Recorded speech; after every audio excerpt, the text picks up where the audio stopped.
what a great game for him. Always just a jersey number, now they know my name. Look for him to be a candidate. You're going to remember where you were, Nice in the gym, I'm deserving of which is insane.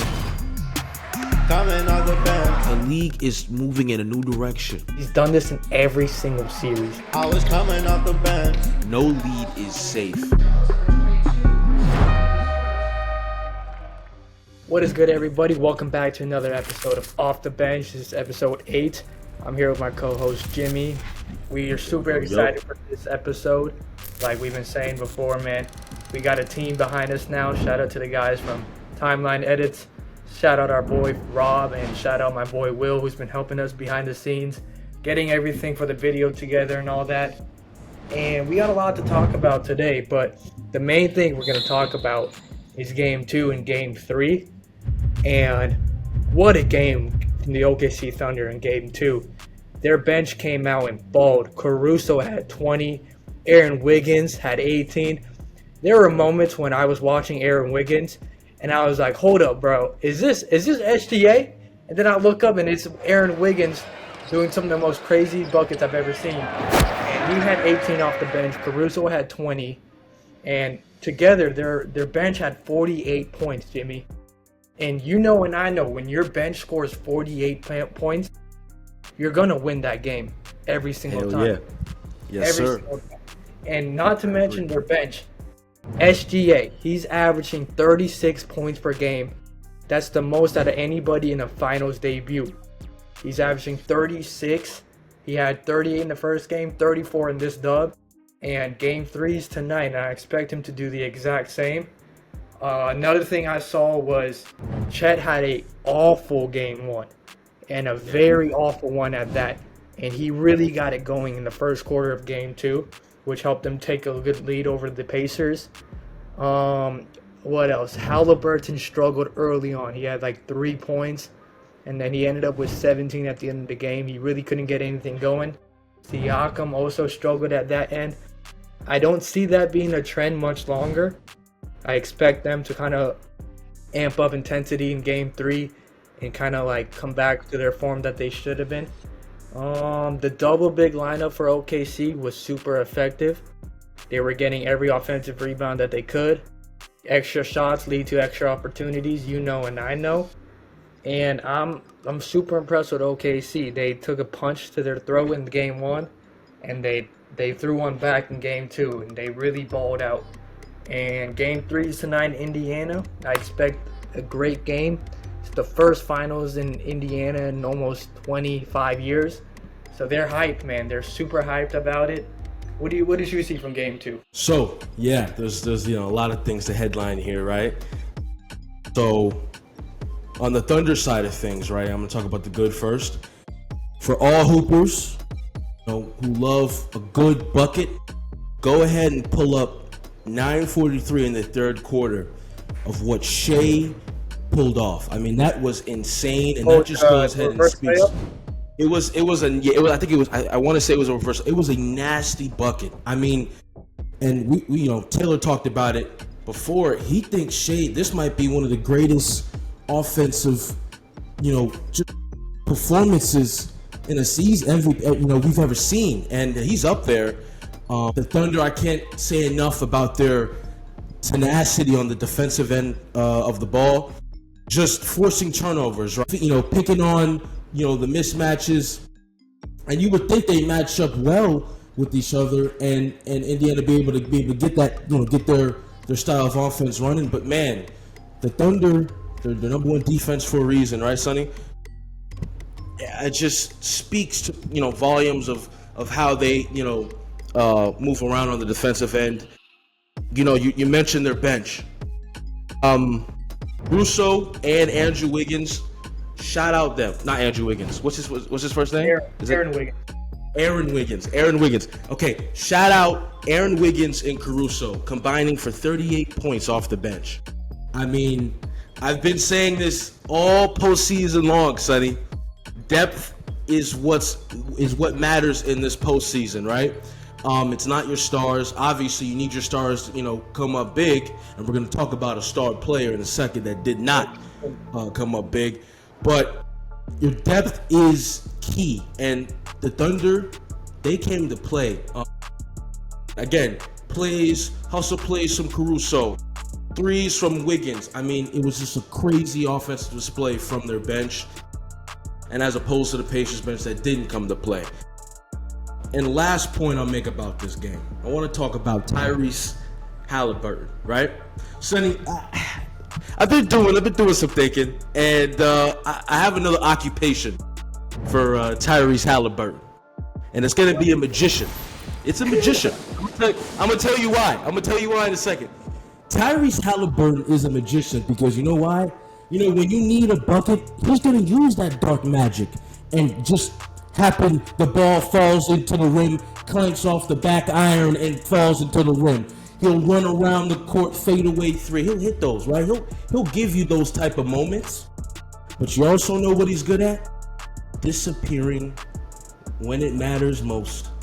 He is probably one of the most confusing stars to really, get a grasp and understanding of, because he is a star. He is a star. But you can't have 3 points through one half. Your star player cannot operate like that. And so when Haliburton is playing aggressive and he's playing in rhythm, Pacers offense takes an elevation to another level. It is almost unstoppable because if Haliburton's aggressive, now he's getting to his shot. They're going to have to start playing on him now. Now it opens up more opportunities for a Siakam, for a Nesmith, right? For a Miles Turner, who's I think has been is an X factor in the series.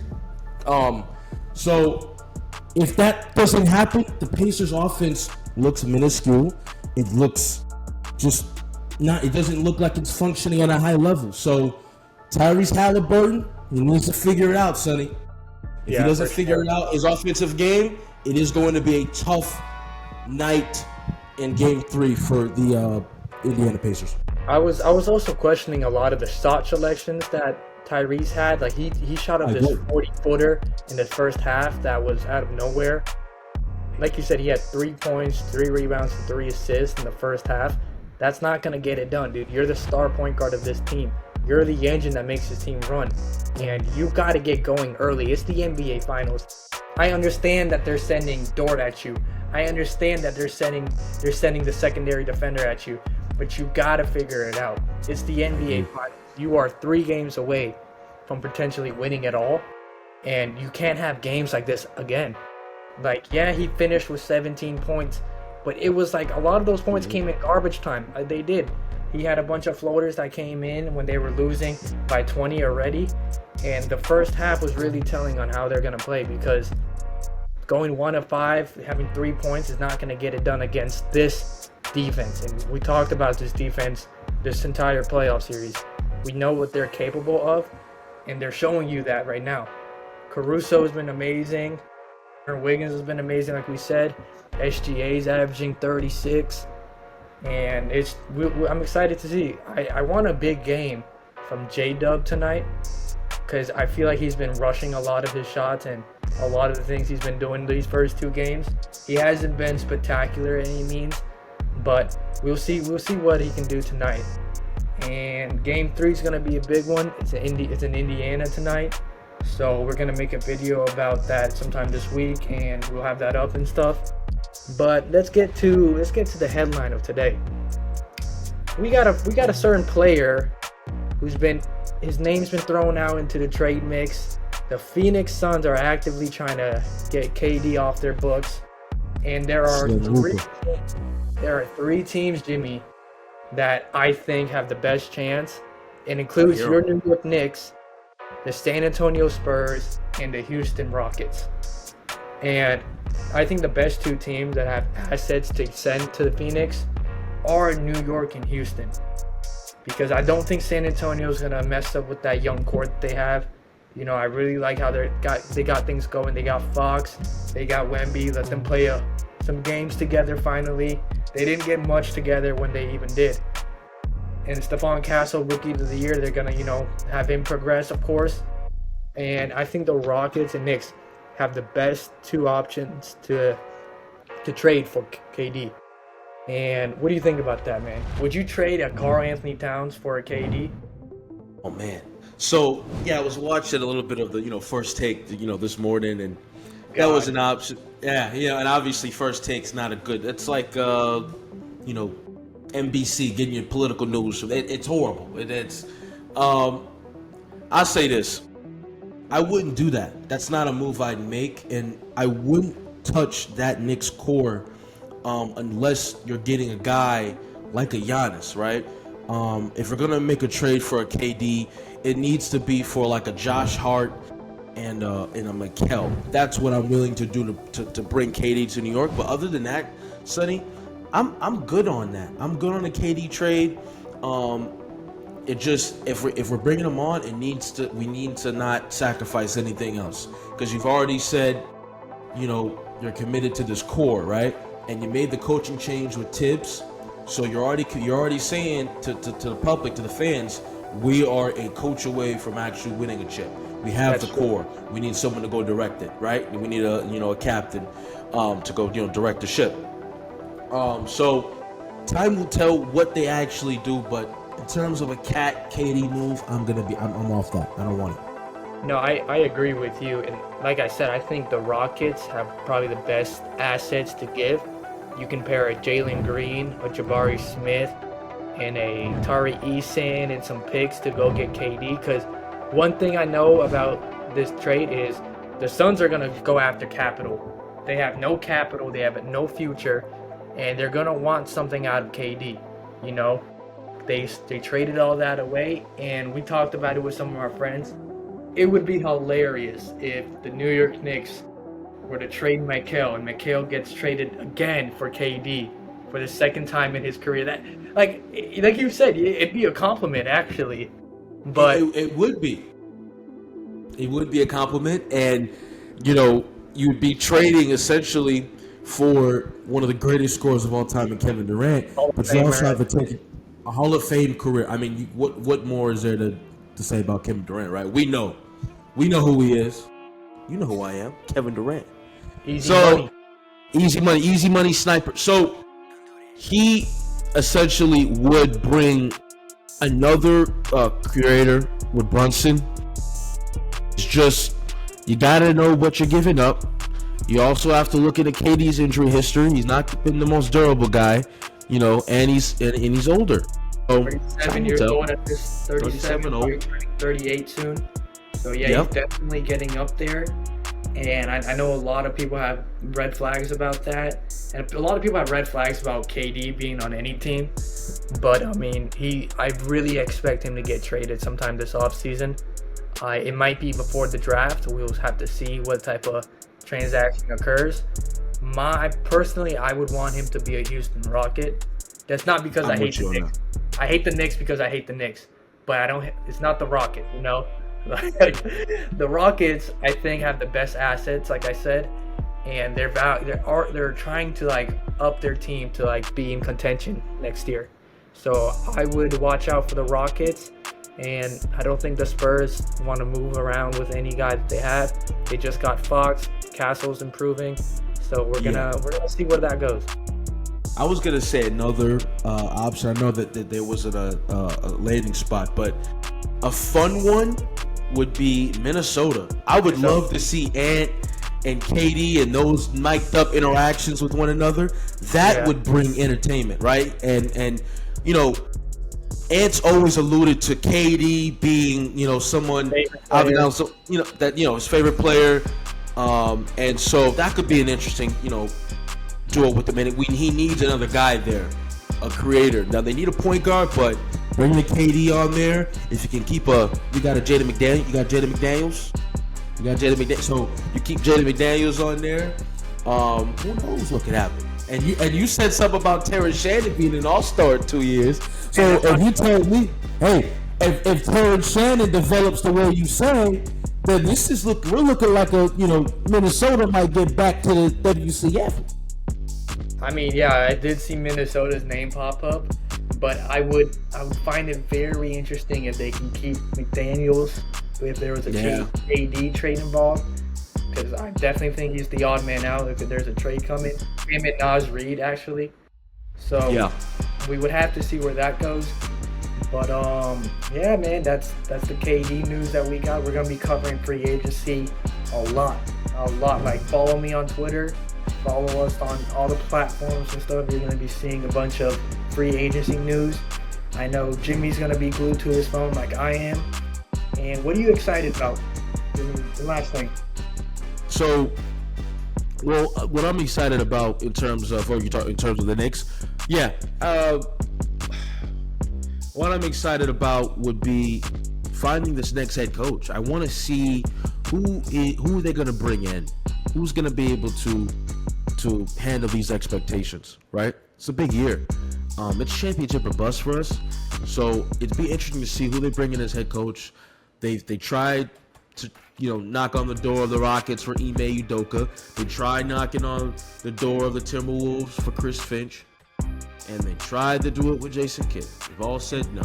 The Mavericks denied the interview, didn't they? They denied it. They denied it. So it's like, and this is I want to premise this. Casual NBA fans, you need to understand this. This is the Knicks doing their due diligence and looking to find candidates. They know that they need someone who's proven and can take authority in the locker room, right?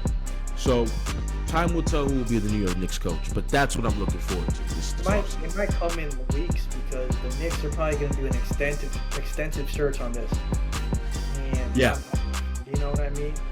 So we're going to see where the Knicks go.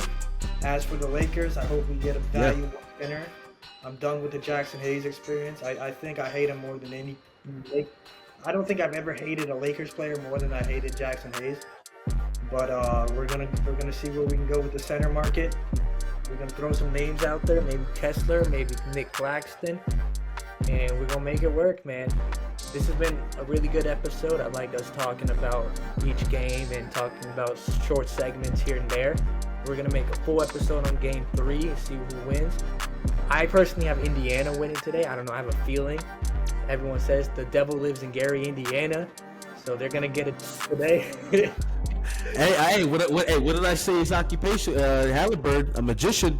He's a magician. That dark magic might be on display. They call it, the streets say they call him Tyrese Haliburton. That's what they call him. Crazy. But I'm gonna go the opposite. I'm gonna go with the Thunder today.